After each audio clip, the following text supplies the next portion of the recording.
సమరం news channel కు స్వాగతం. ఈనాటి ముఖ్యాంశాలు. ఒలింపిక్స్ లో భారత్ కు తొలి పతకం తెచ్చిన మను భాకర్. ఢిల్లీ కోచింగ్ సెంటర్ లో 3 విద్యార్థుల దుర్మరణం. 6 పథకాల పేర్లు మారుస్తున్నాం మంత్రి లోకేష్. జాతీయ విద్యా సంస్థల దశ తిరిగేనా? 6G వేగం రాబోతోంది. ఆగస్టు 15న 100 అన్నా క్యాంటీన్లు. Nikhat super punch. సింధు శ్రీజ శుభారంభం. డ్రాగన్ ఫ్రూట్ తో గుండె ఆరోగ్యం పదిలం. ఈరోజు వార్తలను చూద్దాం. ఒలింపిక్స్ లో భారత్ కు తొలి పతకం తెచ్చిన మను భాకర్. గత ఒలింపిక్స్ లో భారీ అంచనాలతో బరిలోకి దిగి ఆడిన 3 ఈవెంట్లలోనూ పేలవ ప్రదర్శన చేసి అవమాన భారం ఎదుర్కొన్న ఈ అమ్మాయి ఇప్పుడు మళ్ళీ అదే అత్యున్నత వేదికలో గొప్ప ప్రదర్శనతో పోడియంపై సగర్వంగా నిలబడింది. టోక్యో చేదు అనుభవాలను చెరిపేస్తూ పారిస్ లో కాంస్య పతకాన్ని ముద్దాడింది. భారత ఒలింపిక్స్ చరిత్రలో పతకం సాధించిన తొలి మహిళా షూటర్గా రికార్డు సృష్టించింది. టోక్యో వైఫల్యంతో కుంగిపోకుండా తప్పుల నుంచి పాఠాలు నేర్చుకుని తన్ను తాను గొప్పగా తీర్చిదిద్దుకుని ఆవిష్కరించుకుంది. పారిస్లో 3 విభాగాల్లో పోటీకి సయ్యన్న మను పోటీ పడ్డ తొలి ఈవెంట్లోనే కాంస్యం సాధించింది. ఆదివారం మహిళల 10 మీటర్ల ఎయిర్ పిస్టల్ విభాగంలో ఆమె 3వ స్థానంలో నిలిచింది.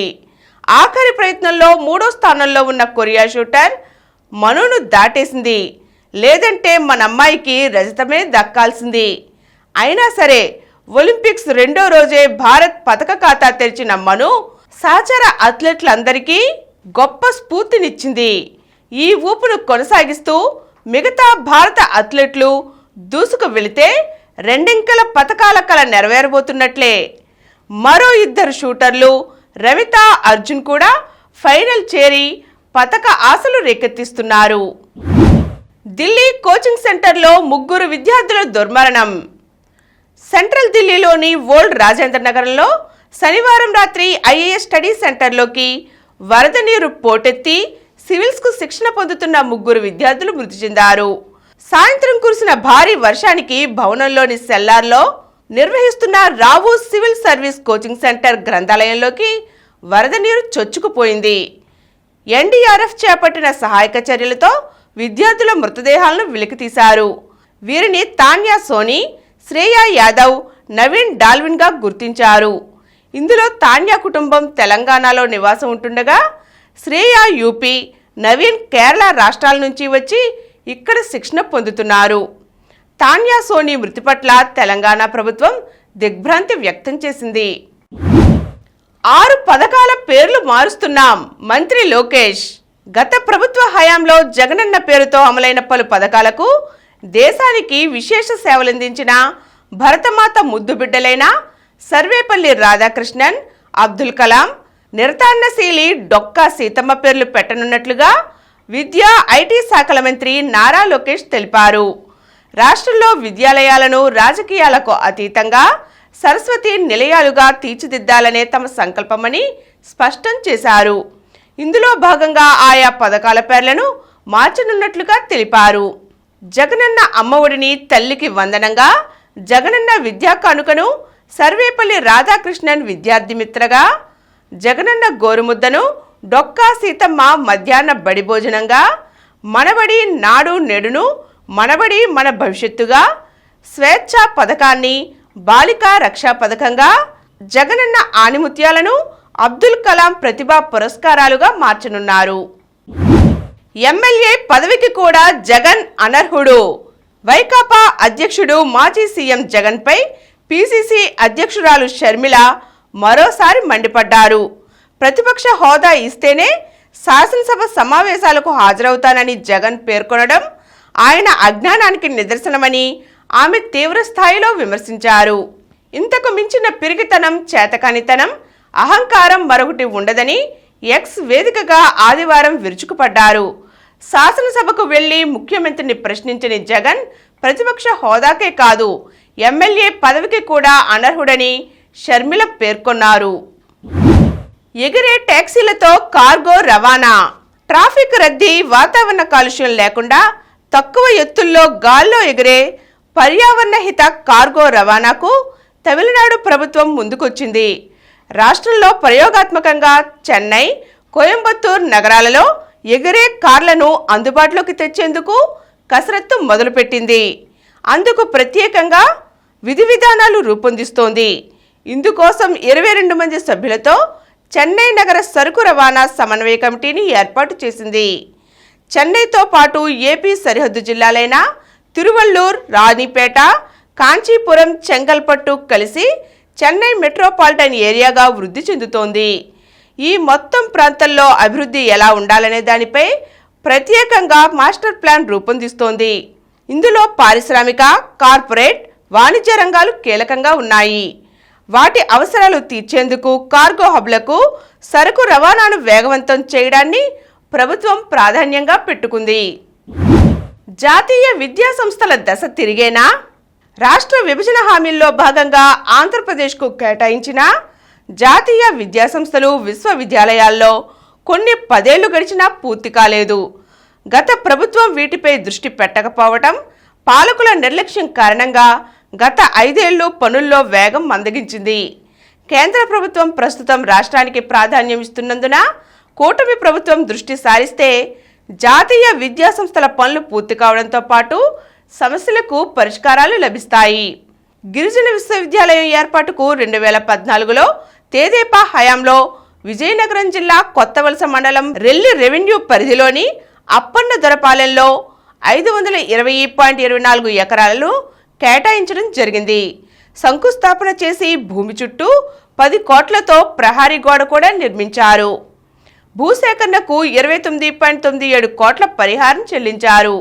అయితే తెదేపా సేకరించిన భూముల్లో నిర్మాణాలు చేపడితే ఆ ప్రభుత్వానికి పేరు వస్తుందనే దురుద్దేశంతో నాటి సీఎం జగన్ పనులు ఆపేసి స్థలాన్ని మార్చేశారు. దీంతో జాతీయ విద్యాసంస్థ నిర్మాణం 5 ఏళ్లు వెనక్కిపోయింది. ఆగస్టు 15న 100 అన్నా క్యాంటీన్లు. పట్టణ ప్రాంతాలలో ఆగస్టు 15న 100 అన్నా క్యాంటీన్లు ప్రారంభించాలని ప్రభుత్వం నిర్ణయించింది. మిగిలిన 83 క్యాంటీన్లను సెప్టెంబర్ నెలాఖరికి అందుబాటులోకి తీసుకురావాలని భావిస్తోంది. 183 క్యాంటీన్లను ఒకే రోజు ప్రారంభించాలని మొదట భావించినా కొన్ని చోట్ల భవన నిర్మాణ పనుల్లో జాప్యమయ్యే అవకాశం ఉందని అధికారులు ప్రభుత్వానికి నివేదించారు. దీంతో 2 విడతల్లో ప్రారంభించేందుకు సన్నాహాలు చేస్తున్నారు. 6G వేగం రాబోతోంది. భారత్లోకి 2030లోగా 6G సాంకేతికతను తీసుకురావాలని కేంద్ర ప్రభుత్వం లక్ష్యంగా పెట్టుకుంది. ఇందులో భాగంగా గత ఏడాది మార్చి 23న ప్రధాని నరేంద్ర మోదీ భారత్ 6G విజన్ను విడుదల చేశారు. ఈ సాంకేతికత డిజైనింగ్, అభివృద్ధి, విస్తరణలో మన దేశమే ముందుండేలా లక్ష్యాలను ఏర్పరచుకుంది. 5G స్పీడ్ కన్నా 1000 రెట్లు వేగంగా 6G రాబోతున్నట్లు అధికారులు చెబుతున్నారు. 1 మైక్రో సెకండ్లోనే 1 టెరాబైట్ వేగాన్ని అందుకునే అవకాశం ఉందంటున్నారు. పరిశోధనలో పాల్గొనే వారికి త్వరలో 3 రోజుల కార్యశాలను నిర్వహించేందుకు ఐఐటి మద్రాసులో ఏర్పాట్లు చేస్తున్నారు. ప్రపంచంలో కృత్రిమ మేధ ప్రస్తుతం కీలకంగా మారింది. దీన్ని దృష్టిలో ఉంచుకొని 6G నెట్వర్క్లోనూ అనువైన సాంకేతికత తీసుకొస్తున్నట్లుగా పరిశోధనలు జరగనున్నట్లు అధికారులు చెబుతున్నారు. కొన్ని అప్లికేషన్లను ఈ కోణంలోనూ డిజైన్ చేసేలా ప్రణాళికలు చేస్తున్నట్లు తెలుస్తోంది. Nikhat super punch. ఒలింపిక్స్లో స్వర్ణంపై గురిపెట్టిన స్టార్ బాక్సర్ నిఖత్ జరీన్ పారిస్లో ఘనంగా బోణీ కొట్టింది. ఆదివారం మహిళల 50 కేజీల విభాగం తొలి రౌండ్లో ఈ ప్రపంచ ఛాంపియన్ 5-0తో మ్యాక్సీ కారీనాని చిత్తు చేసింది. ఆరంభంలో కారీనా నుంచి భారత బాక్సర్కు గట్టి పోటీ ఎదురయ్యింది. అయితే పదునైన పంచులతో విరుచుకుపడిన నిఖత్ ప్రత్యర్థిని ఉక్కిరిబిక్కిరి చేసింది. తెలివిగా ఆడుతూ ప్రత్యర్థి పంచులను తప్పించుకుంటూ దాడి చేసింది. ఒక దశలో నిఖత్ ధాటికి కరీనా నిలవలేకపోయింది. దీంతో రిఫరీ బౌట్ను ఆపేసి నిఖత్ను విజేతగా ప్రకటించాడు. ఇక హ్యాట్రిక్ పథకంపై గురిపెట్టిన బ్యాడ్మింటన్ స్టార్ పివి సింధు కూడా శుభారంభం చేసింది. మహిళల సింగిల్స్ గ్రూప్ ఎం తొలి మ్యాచ్లో ఆమె 21-9, 21-6తో ఫాతిమా రజాక్ని చిత్తు చేసింది. అలాగే తొలిసారి ఒలింపిక్స్ ఆడుతున్న తెలుగమ్మాయి శ్రీజ అదరగొట్టింది. టేబుల్ టెన్నిస్లో ఆమె రెండో రౌండ్కు దూసుకు వెళ్ళింది. డ్రాగన్ ఫ్రూట్తో గుండె ఆరోగ్యం పదిలం. గుండె ఆరోగ్యానికి డ్రాగన్ ఫ్రూట్ చేసే మేలు అంతా ఇంతా కాదు. దీన్ని తినడం వల్ల చెడు కొలెస్ట్రాల్, LDL స్థాయిలు తగ్గుతాయి. మంచి కొలెస్ట్రాల్, HDL స్థాయిలు పెరుగుతాయి. దీంతో రక్తనాళాల్లో ఉండే కొవ్వు కరుగుతుంది. ఫలితంగా గుండెపోటు వచ్చే అవకాశాలు తగ్గుతాయి. గుండె ఆరోగ్యం పదిలంగా ఉంటుంది. ఇప్పుడు కొన్ని సంక్షిప్త వార్తలు చూద్దాం.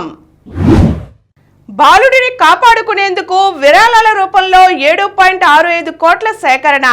అరుదైన వ్యాధితో బాధపడుతున్న రాజస్థాన్లోని జైపూర్కు చెందిన ఓ బాలుడిని కాపాడుకునేందుకు 17 కోట్ల ఇంజెక్షన్ అవసరం. ఇందుకోసం క్రౌడ్ ఫండింగ్ను ప్రారంభించారు తల్లిదండ్రులు. ఇప్పటి వరకు దాదాపు 7.65 కోట్లు సేకరించారు.